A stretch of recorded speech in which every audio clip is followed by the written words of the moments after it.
أما بعد فأعوذ بالله من الشيطان الرجيم بسم الله الرحمن الرحيم قل هو الله أحد الله الصمد لم يلد ولم يولد ولم يكن له كفوا أحد. Respected teachers and brothers, I want to speak today on the topic of honesty and good attention.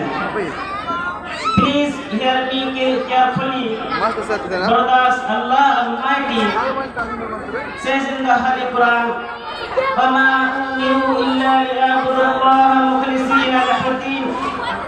It means our worship most before Allah only in this holy verse.